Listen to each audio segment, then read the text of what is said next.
Mark Carney et Christine Fréchette sur cette entente d'une valeur de 10 milliards de dollars pour le Québec, la conclusion d'une négociation que François Legault n'a jamais été capable de faire aboutir. Une victoire pour Québec, une victoire peut-être aussi un peu pour Ottawa. Véronique, Chantal, Michel, bonjour. Bonjour. Bonjour. Ma collègue est absente cette semaine. Ma collègue Véronique s'est gentiment jointe à nous. Je vais commencer avec vous, d'ailleurs, Véronique. Est-ce que c'est une... Comment c'est perçu? Comment elle en est arrivée à ça, Mme Fréchette? Puis c'était quand même le début d'une bonne semaine, parce que la semaine dernière, on disait « Oh, elle n'a pas eu une bonne semaine ». Ça s'est amélioré. Oui, très certainement. C'est sûr qu'il y a peut-être un petit effet Fréchette. Je suis toujours hésitante à utiliser cette expression-là, mais son arrivée en poste peut-être a facilité certaines conversations. De même que l'arrivée en poste de Jean Boulet aussi aux relations canadiennes, qui est très proche de François-Philippe Champagne, le ministre des Finances. Alors ça aide toujours. Mais il y a aussi la conjoncture. On est à la veille d'une campagne électorale et ça, c'est vraiment l'éléphant dans la pièce. Mark Carney lui-même, de toute façon, va devoir déclencher des élections partielles au Québec parce qu'il y a au moins 3 députés fédéraux là, qui ont annoncé leur départ. Tout ça fait en sorte que chacun avait des intérêts à ce que ça se règle. On était la dernière province, comme d'habitude, finalement, à régler. Et au lieu de l'annoncer en différents blocs, on l'annonce d'un coup, ça fait un plus gros montant, 10 milliards, c'est plus spectaculaire. Mais il ne faut pas oublier que une autre raison pour laquelle il fallait absolument que ça fonctionne, c'est que le ministre des Finances, Éric Girard, avait budgété cet argent-là. Alors, pour que son cadre financier soit respecté, il fallait absolument que l'entente finisse par aboutir. Oui, il fallait qu'effectivement l'argent soit plus sur la table, mais dans les poches de M. Girard. Michel, qui en retire le plus d'avantages, d'après vous? Mme Fréchette, M. Carney? C'est vrai que dans les deux cas, ils ont quelque chose à tirer de ça. Oui, mais qui s'en va en élection le premier? La première, plutôt. Alors, vous savez, c'est un programme normé. C'est un programme qui s'adresse à toutes les provinces. Il y a rien de très spécial à obtenir cet argent-là maintenant, sauf pour une chose, c'est que le Québec, d'habitude, voulait s'assurer que ses juridictions étaient protégées. Mme Fréchette dit qu'elles le sont, peut-être un peu moins que ça aurait été le cas autrement, mais à la fin, à quelques semaines du déclenchement d'une élection, un gros pactole comme ça qui permet de faire des chèques et d'aller à Tadoussac dire, ben là, l'urgence d'hôpital, on le répare, on fait la ligne bleue on finit la ligne bleue du métro, etc., etc. Ouais. C'était irrésistible et c'est ça qui est arrivé. Oui, j'entends. Oui, mais ça fait aussi une tonne de groupes partout au Québec qui disent pas en campagne ou en pré-campagne électorale que le gouvernement du Québec laisse de l'argent sur la table pendant que les besoins continuent à s'accumuler sans que les fonds soient au rendez-vous. Premièrement. Deuxièmement, c'est beaucoup plus facile pour Christine Fréchette de se tenir à côté de Mark Carney pour faire cette annonce-là. Mark Carney, qui est à 50% dans les intentions de vote au Canada, est largement en avance au Québec que ça l'était à l'époque où c'est Justin Trudeau qui aurait été à côté de Christine Fréchette. Mais sur le fond, cet argent-là, le fait que même l'Alberta avait réussi à s'entendre avec le gouvernement fédéral sur ces sujets-là, ce que ça dit, c'est les conditions ne devaient pas être extraordinairement gênantes pour personne, et d'autre part, il n'y a rien de particulièrement, c'est pas un fait d'armes là, de s'entendre, mais ça dit quelque chose sur les changements de paradigme. M. Carney, il gagne parce qu'il veut fermer ce dossier-là. Il veut des progrès et des avancées qui donnent des chiffres sur le chômage, par exemple, comme ceux qu'on voit à la fin de cette semaine. Et il veut pas avoir des querelles inutiles fédérales, provinciales. Et d'autre part, il a récolté, lui, un cadeau inattendu, une manchette dans le Globe and Mail où on l'accuse d'aider les fédéralistes au Québec. Quand on est premier ministre du Canada, on rêve d'avoir une manchette où Paul Saint-Pierre Plamondon nous accuse d'aider le fédéralisme. Oui. C'est vrai que dans les autres camps, Véronique, c'est rien pour aider Paul Saint-Pierre Plamondon. Je me suis laissé dire aussi que M. Milliard n'était pas particulièrement heureux de ses cousins fédéraux.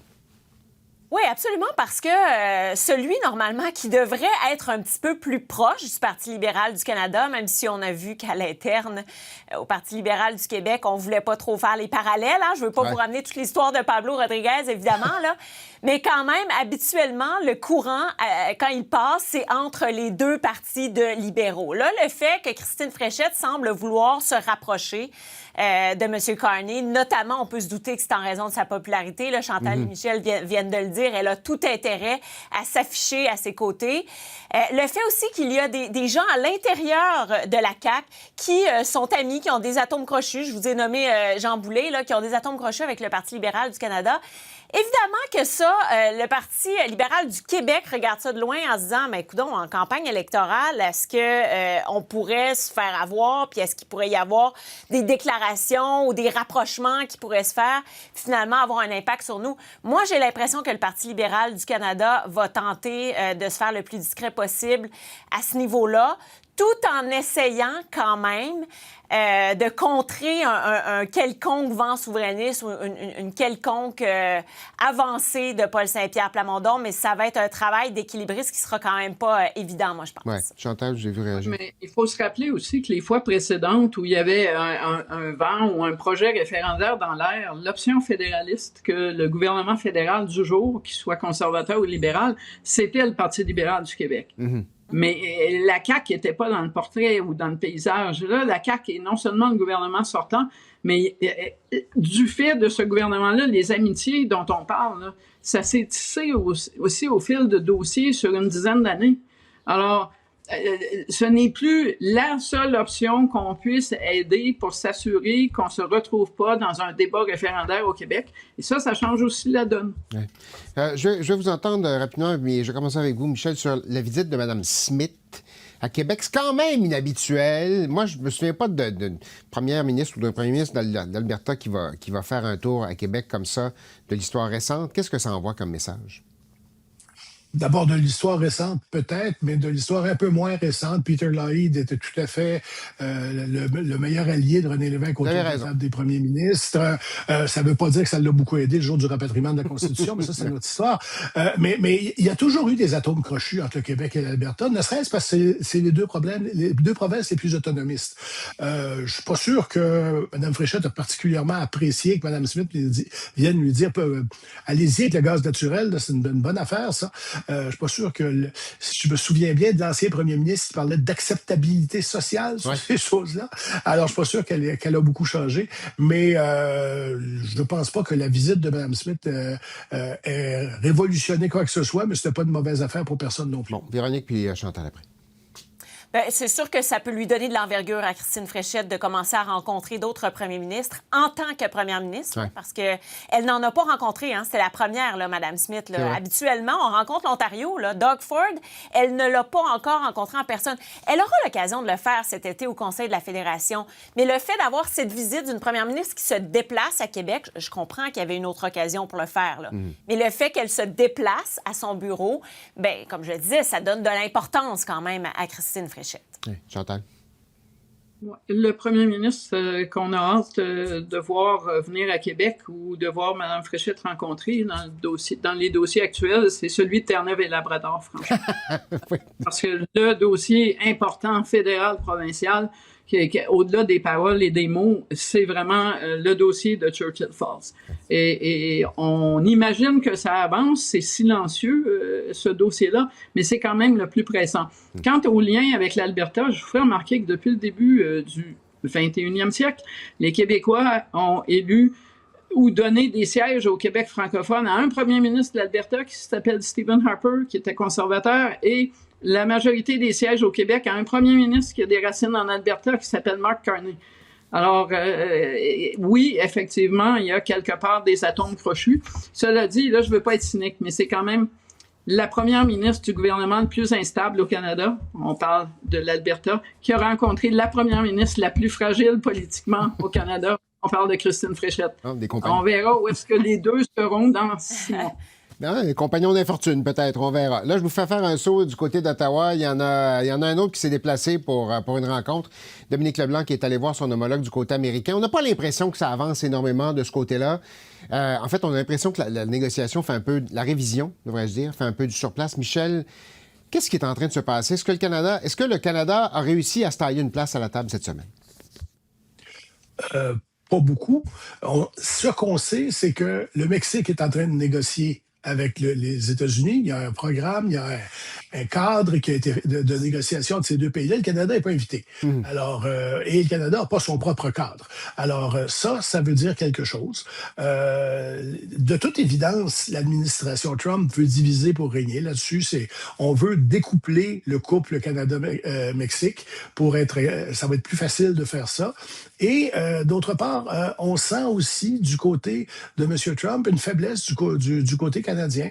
M. Trump aime ça gagner. Ça fait longtemps qu'il n'en a pas gagné une. Et là, il y en a une qu'il estime être facile à gagner parce que, disons-le, là, le Canada n'a pas beaucoup de cartes dans son jeu quand on parle des GAFAM ou qu'on parle de choses comme ça. Donc, c'est un adversaire hostile, il faut le dire, mais ça ne rend pas la tâche du Canada plus facile. Ouais, les GAFAM, c'est cette redevance que le CRTC avait imposée sur les géants du Web de 15 que M. Miller, cette semaine, ministre du Patrimoine, a dit on a demandé au CRTC de refaire ses devoirs, de revoir ça à la baisse, puis nous, on va donner de l'argent aux producteurs canadiens.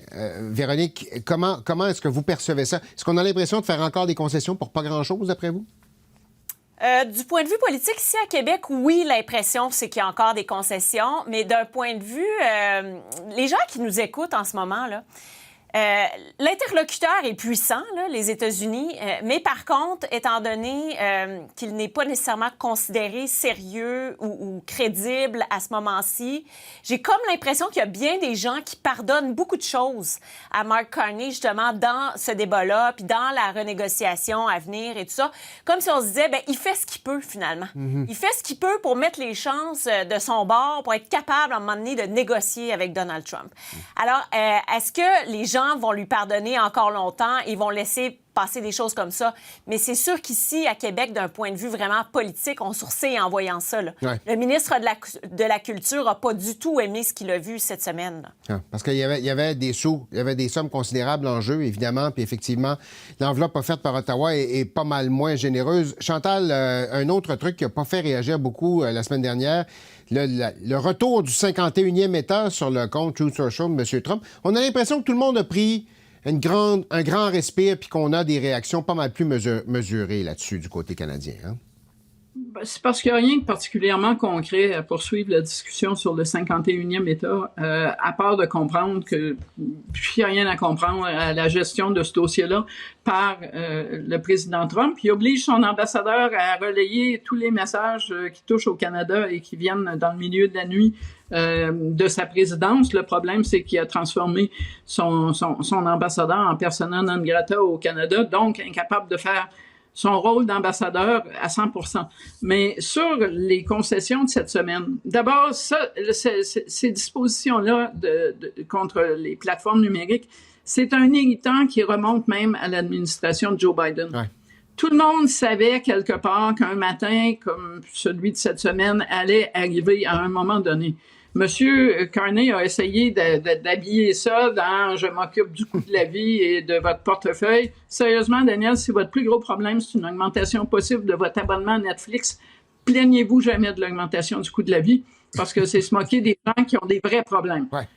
Mais néanmoins, le problème de monsieur Carney, c'est pas que les gens comprennent pas qu'il fasse des concessions. C'est qu'à un moment donné, on attend de voir si, à force de faire des concessions, il va avoir un résultat. Et pour l'instant, il n'y en a pas. Michel parle d'une table parallèle. On entend de plus en plus dire que, finalement, Donald Trump ne veut pas réécrire l'ACOM. Pourquoi? Parce qu'il ne veut pas renvoyer un texte réécrit au Congrès, sur lequel il y a de moins en moins de contrôle.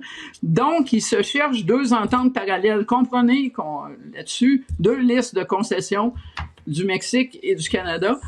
Est-ce que vraiment M. Carney va vouloir embarquer dans ce jeu-là encore longtemps? Je ne le sais pas, mais je sais que cette semaine, le seul mouvement, ça a été le mouvement du Canada pour faire une nouvelle concession. Oui, effectivement. Et M. Leblanc a passé moins de 24 heures à Washington. Il est revenu avec pas grand-chose entre les mains. On verra pour la suite. Il y a le 1er juillet qui s'en vient, qui est la prochaine date butoir. C'est tout le temps qu'on a. Véronique, merci d'avoir été avec nous aujourd'hui. Chantal, Michel, c'est notre dernière de la semaine. On va faire le gros panel la semaine prochaine en personne. Je vous retrouve à Montréal. Merci d'avoir été là. Ça fait plaisir. Au revoir. Au revoir. Au revoir.